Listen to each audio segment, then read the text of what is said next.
the less desired behavior.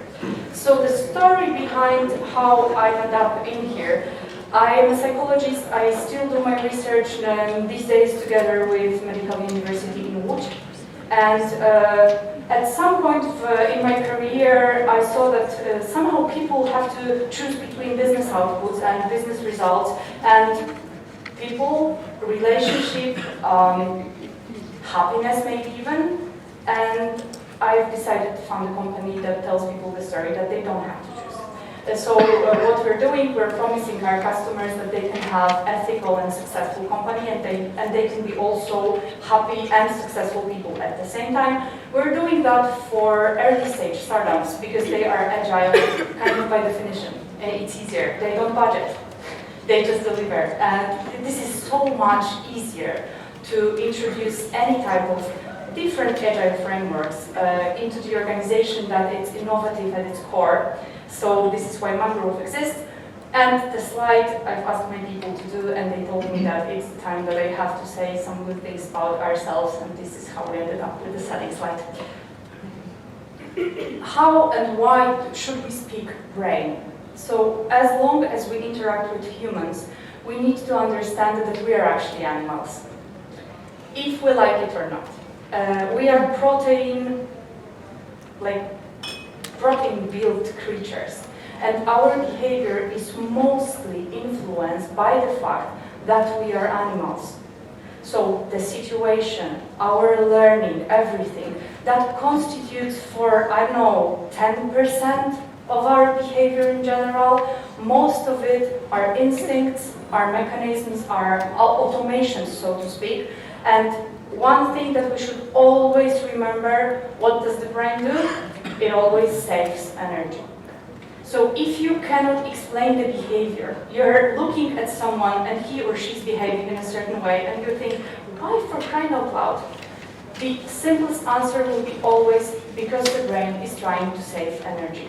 And when we understand that we as humans were actually somehow constructed for millions of years in hunter-gatherer herds, then the amount of time that our civilization exists that changes the behavior is just a tiny little bit of time on a longer time frame. So we need to understand what constructed us, what constructed the circuits, and how we can deal with that, with the feedback, with the structure, with the system, because those are only some minor changes into the bigger system that operates on its own. What I would like to talk to you about today are actually neurotransmitters. So we can talk about behavior and about human diversity in various ways. Today I would like to get only into neurotransmitters. Neurotransmitter, very little particle that goes into our neural system, and depending on the neurological, neuropsychological response between our cells, there are different neurotransmitters appearing, and the fact that they are appearing changes all of our body and then introduces or stops the behavior. Simplification of how it works, but it's actually a valid simplification. So there is a stimuli in the environment, something happens, blah, blah, blah. Various types of neurostructures are activated. Neurotransmitter gets into the synapse, so the small little space between one cell and another. We all probably had biology at some time, and now we're trying to remember this one picture in a biology handbook. Yes, that was the one. People normally think it's difficult. It's just complex. It's not difficult, it's just complex. Of course it is, because it keeps us going. It has to be complex. And this this small particle gets from one cell to another, and this is how we produce the response. Depending on which particle goes from which part of the our neurological system, and where does it go, and how fast, it then differs our behavior. What should I say? There's one more thing I wanted, and I can't remember that one. Okay. I know. There are two main dimensions that we have to look when we talk about our behavior. Basically, either there is increase in the level of neuronal activity, it means that somehow we produce more energy. And now, important thing for you to understand. The fact that I'm moving a lot and I'm producing a lot of energy doesn't mean that I produce it more than other people do. We basically produce similar levels of energy into our systems, but we can be extrovert or introvert, and that what differs. Whether this energy goes out or it's actually directed inwards. So if you see a person seemingly with low level of energy, doesn't mean there is no emotion. It just means that they are, what it means, we don't know. It may mean that there are emotions and they are not expressed. So in order to understand whether people have higher or lower energy at a certain point of time, we need to be able to observe them and actually see the patterns. So if we have someone who with higher energy just raises an eyebrow, maybe that's as far as it goes. And it's like he or she is really angry. If you see me, I'm agitated as a puppy, basically on like this type of stimuli, you can't help it. No, it's a feature, not a bug. Yeah. So, but I'm a very good example of critical extrovert. I'm afraid. I remember I did that in psychometric test, which is called personality study, Big Five, so-called, and I just reached the end of scale on extrovert when I was in university. I think it's better now, but I'm gonna still. So don't take me or anyone else who is a strong extrovert as an example. Look at the people you work with, look at the people you live with, and decide on what levels of energy are there based on changes in their behavior and mimics, even if they are slight. It might be that there are small, very little, almost inobservable changes, and it's still valid, and it might still mean that the energy rises really high. Basically, we can say that there is either, again, a simplification. It's a simplification of a complex model saying there are always 4 fields that we can put something. So there is low and high arousal, there is negative and positive sign, meaning when we have high arousal, there is dopamine and endorphins. When we have high arousal and negative impact, then we have cortisol, sometimes also adrenaline, depends. We have serotonin and oxytocin on positive dimension with low arousal, so that's the recharging part, we will cover it. And at the end we have, well, what's the word that I can say actually, and it's not rude? A mess. A mess. We have a mess. A mess means that there is absolutely no balance whatsoever. If the mess, and we'll cover the mess today as well, happens when we have a lot of high arousal for a very long time, important thing, it doesn't matter whether high arousal was positive or negative. Ecstasy is also an effort. So we will go into a mess if we don't recharge, even if that was really fun for a long time. But if it was high fun, then the mess will come and we'll have to pay the debt, unless we put us into the charger before we have to pay the debt. Dopamine. First and foremost and most important neurotransmitter when it comes to work. Okay, now we'll go into detail into dopamine, we'll go into cortisol, and we will go into recharging mode. So that's the biggest level of detail that we will go. The system was there, the model was there. Now we go into tiny little details on how to actually, I will say that word, manipulate our and others' behavior. By manipulate, I mean introduce a stimuli to change the behavior, not just do something that we want them to do because we want our particular benefit. So manipulation means simply introducing an intervention, not necessarily with a bad intention. Again, let's remember that. So, when it happens to dopamine? This is this little tick that we get every time we complete a task. And that tick, that kind of satisfaction, sometimes even euphoria, depending on the task. Also, if we hated the task, euphoria. If we like the task, the process, just a tick. The tick means that dopamine enters our reward system. So whenever we feel reward system, so dopamine actually connects to the neurons in our reward system and makes us satisfied, happy, sometimes even ecstatic, especially when combined with endorphins. But dopamine, it's because it enters our reward system, really dangerous. Why? It comes from two basic circuits. First one is a circuit of novelty. Everyone addicted to mobile phones, that's that. Circuit of novelty. Every time we unlock the screen, every time we click on the notification, every time we scroll, and those bad people who do software know that, this is, exactly the moment when our reward system goes, woo, yay! And there are those little particles dancing there for a very short time, and then there is dip in energy. So what do? We want more of that, and we scroll again. And this is how behavioral addictions are formed. So dopamine triggered by novelty was, and I will tell was designed, but that was the evolution. And we know that it wasn't, very particularly goal-oriented system, but still I'll use the design verb, sorry for that. So the circuit was designed to promote searching. If you are hunter-gatherer, you need to search in the jungle, in the forest, to find the best berries and so on. If we weren't triggered by the novelty system, there will be no searching. So novelty, we need that, but in a limited amount.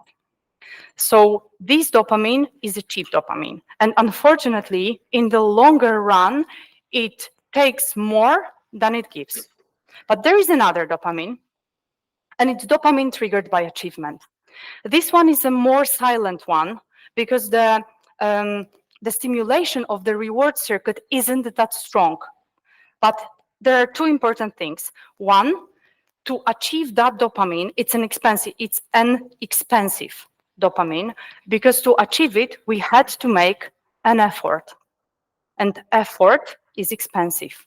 But when the dopamine is triggered and the reward circuit is somehow electrified, because basically this is what happens, there is electrification in the reward system, our whole personality, and that's very important, slowly changes toward very, very important thing, which is self-efficacy.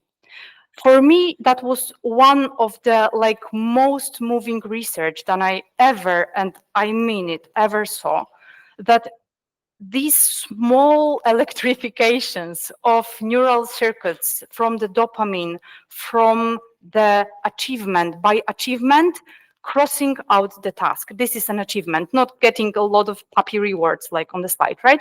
You just cross the task. You just accomplish something. You just clean the dishwasher. You iron the laundry. Doesn't matter. Something, you decided to start something, that was the novelty, and you just ended the task. You've completed it. And there is this dopamine. And it means that whole of our personality slowly changes into self-efficacy. And self-efficacy is this basic feeling that we can influence the world. It's not like we can be a world leader. It's rather the simple stuff. If I do something, something changes. So it keeps us empowered in a very basic neuronal way. One of the problems of the mental health crisis that we have right now, and I think we can agree that it's there is science and there are research also basic economical research saying how does that influence all of well-developed economies and countries. The basic problem of that is that due to the fact that we have a lot of cheap dopamine from novelty, our reward circuits are kind of satisfied. So we do not spend an effort on the more expensive dopamine, and that in reverse means that we feel less and less empowered as people.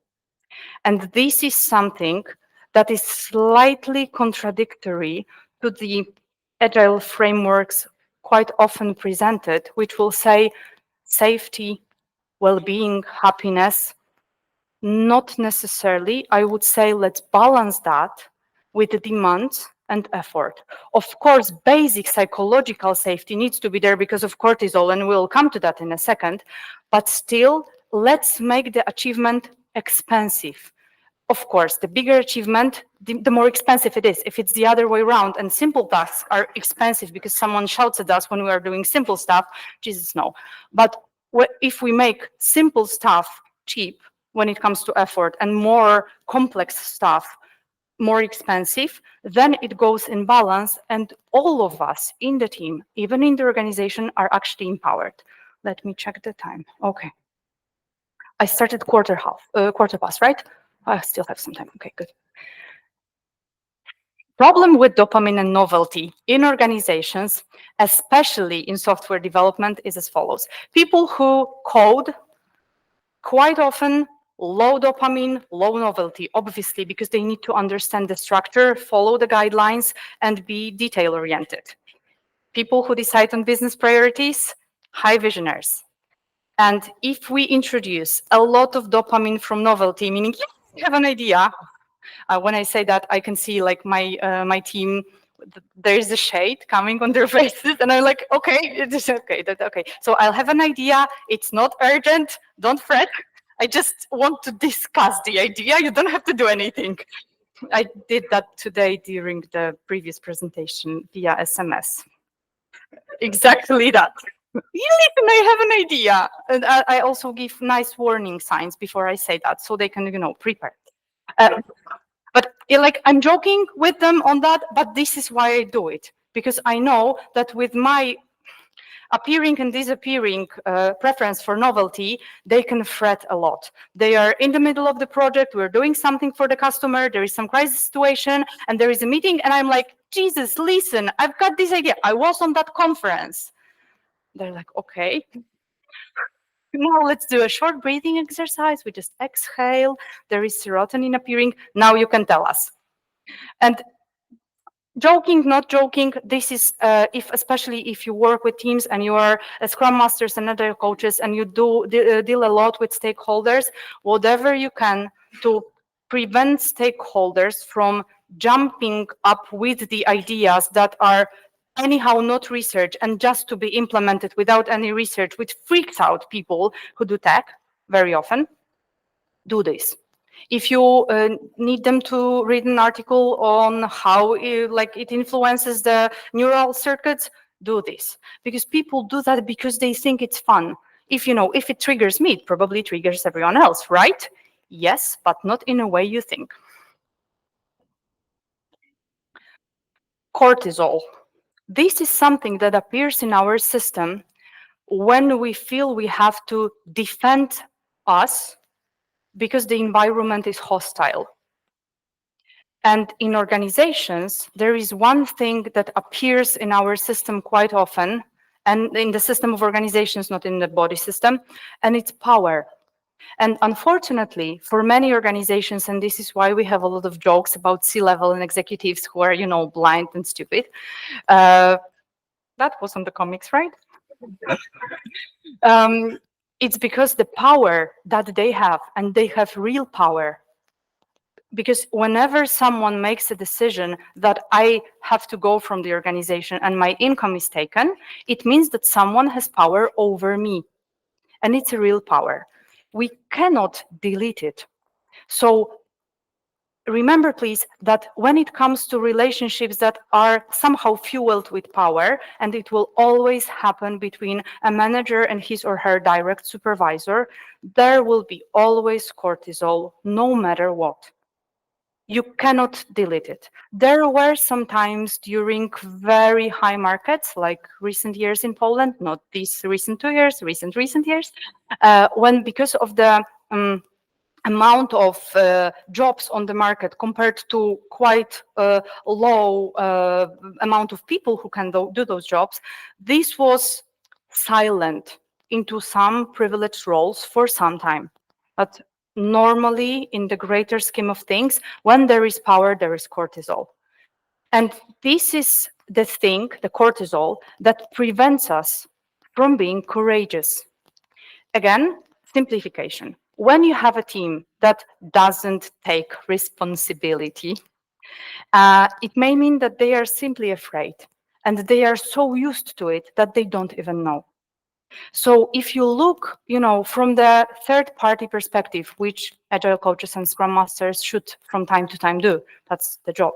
Looking at the team from the outer perspective, even, taking yourself out of the team and being an observer, think about it. What would happen if the interaction that caused this not taking responsibility would be simply done with a person without power?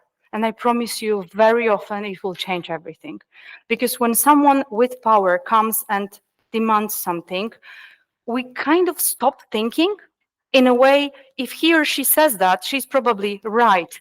And that's a shortcut in our brain caused mostly by cortisol, which says it's very, very, very inefficient to say no to someone with power, even if we should.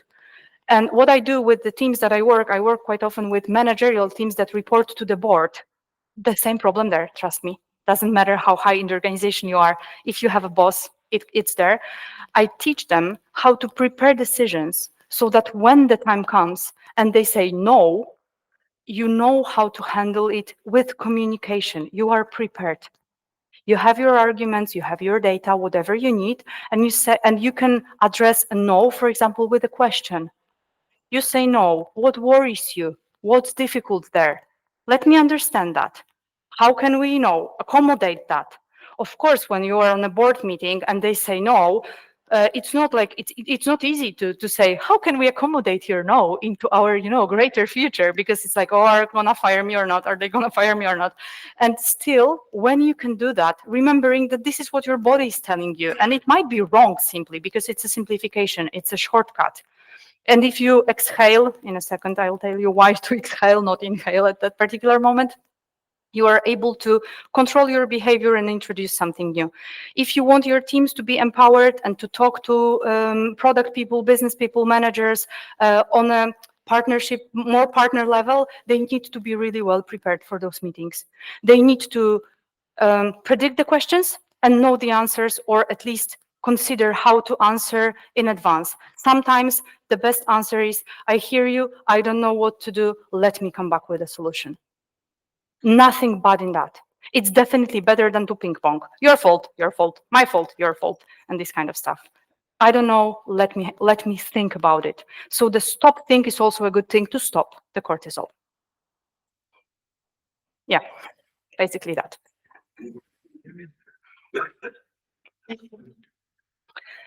So we went through high arousal, dopamine and cortisol, and now we go into low arousal. Low arousal meaning after a period of high arousal, we need to recharge, we need to wind down. And this is not a responsible of any organization. Conscious recharging is the responsibility of every person because it happens during during so-called free time. I'm not asking any of you to introduce a lot of well-being practices, and I know that might sound weird, into the organization because of the environment that is, again, kind of pre-filled with some amounts of cortisol. Those well-being practices like yoga classes, like meditation, it doesn't work because it's not the environment that it's supposed to work in. Of course, we can introduce and train people and do some exercises together just to get the idea how that could work in their free time. That's the biggest thing that I think HR is still doing wrong. The well-being in organization is not addressing the issues. It should be prevention. And what is prevention when it comes to conscious recharging? One of the most important things is to leave free time free. It, of course, applies to managers, but it applies to teams as well. There are people in the teams that have flexible work schedules. They work at night. they work in the afternoons, and in the morning they go running and to the gym and so on, especially if the teams are remote. There needs to be a contract on when to stop expecting that something will happen and address me. What I do if I need to address my team, what I do if I had an idea over a weekend. I schedule a message on Slack for Monday. It happened to me once that I've scheduled multiple messages and they came in random order. That was some stressful time for the team to get the grip of what is she actually saying and why this is so scattered. And that was actually only because I didn't want them to get that over the weekend. And I had to write that all over again, but yeah. Still, so if you can contract the team during the contract that Przemek was talking to us about yesterday on how to not expect that someone will contact you. And what does it mean? If it means scheduling emails or messages so that they enter the system the next day, great. Whatever works. There is this mishap when people say, oh, I'm just sending it, you don't have to look at it. Yeah, like I'm not looking on my phone all, like every day, every second, every minute, right? So it's that one is not working. Pushing the responsibility to the responder only, not working. The responsibility for recharging, for protecting that time, for recharging should be on both parties, the sending one and the receiving one. Yeah, so please get a dog. Another recommendation. They are really good when it comes to delivery. I've got one. She's the best. She's called, in Mangrove, she's called Chief Wellbeing Officer for a reason. Again, free time. So just to make sure we understand, oxytocin, the one that actually enters our system whenever we feel close to somebody, especially physically, not necessarily, also like emotional closeness. So if we like manage to paraphrase someone or just see someone in his or her emotions, then the oxytocin will also appear. So the micro dosage of oxytocin at workplace possible. It would just, refrain and restrain from hugging a lot. That can go weird. And serotonin. That's the most overlooked, I would say, neurotransmitter, because this one actually keeps everything in balance. So how does it work in our system? When I inhale, my sympathetic nervous system is activated, so I have a slight dosage of adrenaline if I accomplish task or see something new, even dopamine. And then when I exhale, parasympathetic nervous system gets in and it balances the flame out. And again, sympathetic nervous system. Right now, parasympathetic starts to run and it's running now. This is why exhaling is more important when you're stressed than inhaling. Inhaling, hyperventilation. Don't want that. Dizziness. Exhaling, parasympathetic nervous system, it just covers the flame. It works wonders. You've got a team meeting. Everyone is fretting about something. The temperature goes up. And I know it sounds stupid. It's like, guys, kill me. Let's do the breathing exercise. And 1 and 3, and everyone is exhaling. They look at you like you're like a monkey. They exhale, and it works. Just do your thing. Be a monkey. Be a monk. Whoever you want to be. Just help them deal with that emotion when it arises. If the temperature of the discussion drops because their bodies kind of went down, you will be able to find a solution. If you try to figure something out when everyone is fretting, and there is cortisol and dopamine from novelty because the manager is there, and from anxiety because the cortisol is there because the manager is there, woo, there is a big party. Just do a breathing exercise. Again, yes, I know it's cringy. I know they will look at you like you're insane. When the recording is done, just make them watch it and tell them that someone told you in the conference that it's a good idea and that's her fault. And don't give them my LinkedIn though. Okay. One of the biggest responsibilities when it comes to well-being, as I told you, that I think, and I really promote that it should be prevention. Our job is to help people find their balances by allowing them to recharge in their free time and giving them enough dopamine during work time, not by helping them overcome their private challenges during work time so that they can relax. Because this is what sometimes we think organizations should do. No, private stuff, private responsibility. Of course, education, if you can provide, of course, medical packages, psychological support, obviously, yes. But that support, not taking responsibility for anyone's emotions. We are all adults, even if sometimes during sprint meeting, we don't think we are. What you should remember, high arousal always comes with a cost, no matter the sign, whether it's positive or negative. Power reshapes dynamics, so there is cortisol. Conscious recharging is essential for companies, and at the same time, it's not their responsibility, apart from saving and protecting time for conscious recharging. And apathy is worse than anger. When apathy appears, it means that we entered the mess style and there is no balance, and the nervous system is overloaded with everything. There is not enough serotonin to bring us to a certain level of well-being, to a certain level of, I would even say, health. And then there is a mess. And the mess is because when someone is apathetic and the other team member starts feeling it, and the whole thing kind of collapses. That's an important thing to tackle. Let's see what we can do about it if something like this happens. Okay. On the right side of the slide, my right side, your left side, of course, you can see what are the signs that in particular situations something might be out of balance.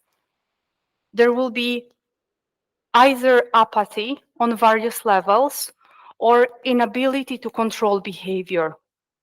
Rage attacks, for example, someone starts shouting or crying, or gets out of the meeting and shuts the door. This means that there is some imbalance. What we are saying here is not there is a mood disorder that should be supported and treated by professionals. We're saying situationally there is something out of balance.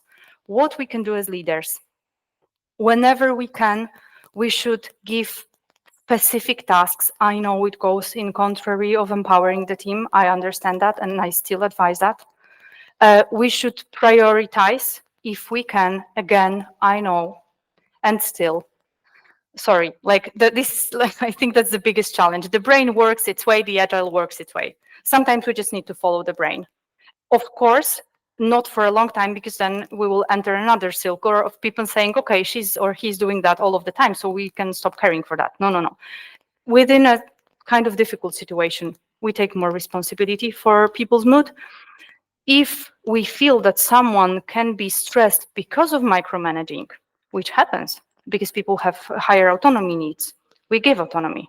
So again, we observe people, we see who is behaving how in what types of situations, what is out of balance, out of character, and we try to fix that with an intervention. We can do it once or twice, then we give feedback, and then we ask someone to seek for professional help. No, I can't say thank you because you will start clapping, and I have to say one more thing. There is very important. I had that trigger. I remember that before I click the last slide, I have to say one thing. So when I entered my finger, it's like, no, stop. Dopamine. There is one more thing. If you want to help people achieve balance or sustain balance, that would be far more applicable to organizational setting, you need to take care for, thank you, enough sleep, balanced carbohydrates with protein and vegetables, and exercise, and you will be safe. Now,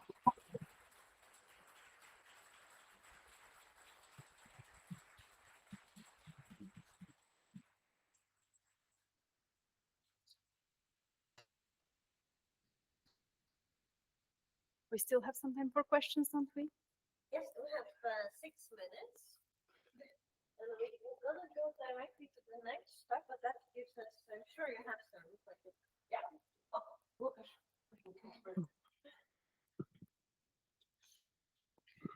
Hello. Thank you for this great presentation. I enjoy a lot. So my question, because you mentioned about how it's important to prevent um, and recharging of our employees, and I've noticed that some people that they complain that even when they have this free time, they couldn't recharge. Yeah. So in this case, what tips you can recommend for these particular cases when people, yes, like we support this free time, they have this free time, but still they cannot enjoy it. Yeah. I think there is a lot of resources on the internet. And if you have a pool of resources that you can recommend to someone, there is a great podcast which is called Happiness, Laurie Santos from Harvard. I can't remember the exact name of the podcast right now. There is happiness in the title, and the woman, the professor, is called Laurie Santos. So that's one. Second one, there is a very good book, Tony Schwartz. In Polish, the title is Taka praca nie ma sensu, and in English, can't remember. Sorry. Again, Tony Schwartz, SCHWARTZ. That's the name of the guy. Whatever you can find that will help people understand why they cannot recharge. It might allow them to find their own balance within their own time. Unfortunately, there is no, a one-stop shop for everybody. We need to figure that out for ourselves. Anyone else? God, that's never good when there are no questions. Thank you very much for it was very interesting to listen to you.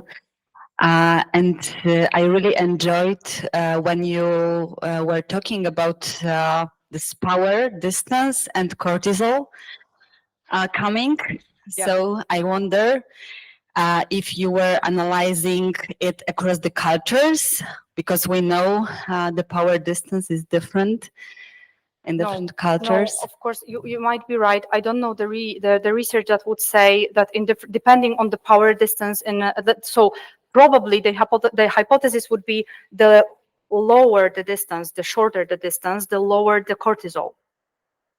But that's just a hypothesis. Also, sometimes the higher the distance, the lower the cortisol, because people know what to expect. I think the middle ground is difficult. So the middle ground on the comics, when someone says, yeah, like we're partners, and then no, that's the cortisol, because there is something which cannot be expected. If you have a strict manager who always tell everyone how and what to do, that's not that bad. As if you have a manager that sometimes is very strict and very angry, and sometimes a fluffy puppy.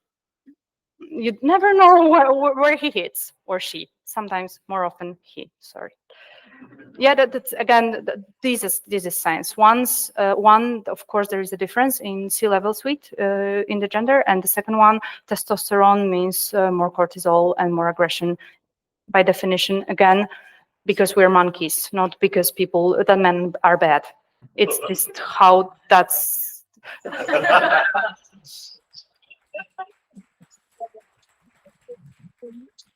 No, that would be unfair for me to advocate for monkeys and then say that it's actually because they have that intention. So one last. Yeah, I'm just curious about, you mentioned that on the low arousal we have this mess. Yeah, low arousal, negative sign. negative. Yes. So because you mentioned some hormones. Yeah. And when we have this mess in terms of hormones, what is going on? There is sorry. There is actually apathy. So there are two things. You cannot predict how someone will behave. So sometimes he or she is really angry. Sometimes he or she is really touchy, crying at the low level of interaction. Small negative feedback causes tears, this kind of stuff.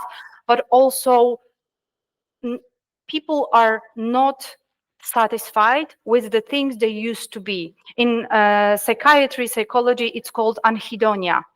So the system is unable to feel any type of satisfaction, even the small one. This is why sometimes we treat it with meds, because it helps to give it like back to the basic level of functioning, and from that we can start psychotherapy or something. But if we are in a huge imbalance, even the psychotherapy wouldn't work. That's something that should be probably remembered, that of course there is probably overprescription of meds, whole another topic, but at the same time there is massive amounts of cases when that's crucial to get the balance right first and then start doing something. It's like going to a psychotherapy session with a huge migraine. Wouldn't work. I'm here, you can ask me questions. Thank you.